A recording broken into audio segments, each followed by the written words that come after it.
What's up, guys? There's news coming out of Dallas. Mark Cuban is supposedly officially back in control of the Dallas Mavericks. And the truth is simple. This is exactly what the fan base has been begging for. Because the last 9 months under Nico Harrison were a disaster. Let's start with the obvious. Nico Harrison is the man who traded Luka Doncic to the Los Angeles Lakers. That will go down as one of the worst front office decisions in NBA history. A front office mistake so big and so reckless that the stain of it destroyed the entire franchise's credibility overnight.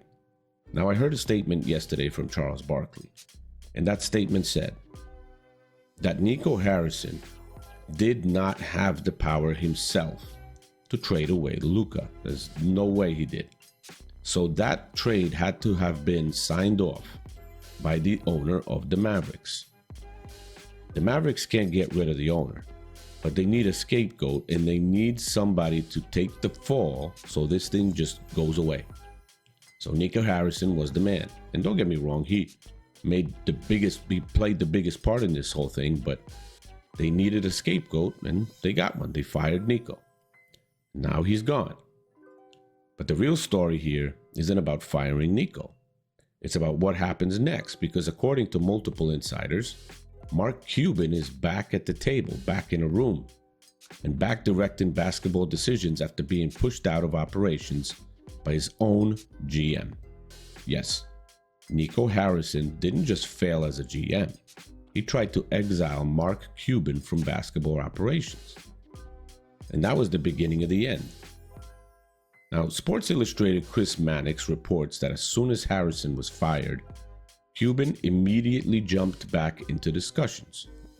And the new Dallas Brain Trust is already talking about radical roster moves. Not minor tweaks, not adjustments, guys, radical changes. And they're coming fast. Dallas is sitting at 3-9 right now with Anthony Davis and Kyrie Irving both injured. Klay Thompson playing the worst basketball of his career and no clear identity whatsoever. This team's broken. And now Cuban is ready to tear it down. Now let's stop pretending. Anthony Davis has been hurt since the day he arrived. He has not given Dallas the value they expected in the Luka trade. He's not dependable, he's not available, and his presence has not elevated the roster at all. He looks like he gained weight too. Every front office in the league knows this.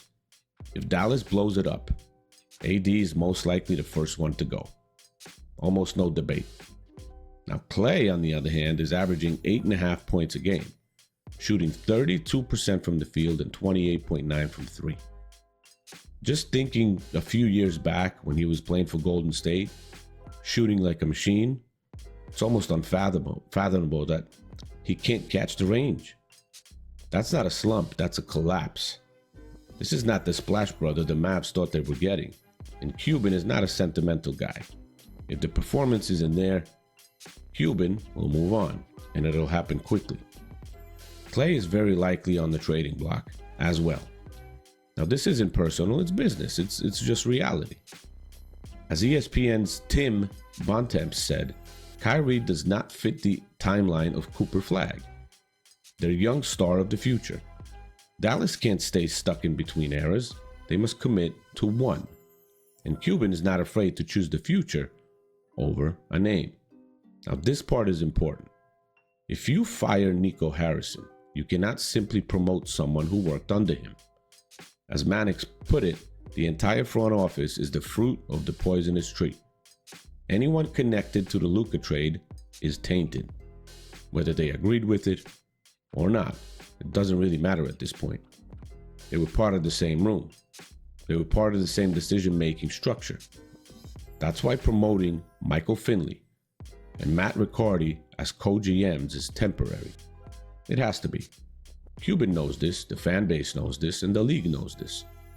A house cleaning is definitely coming. This is where things get interesting.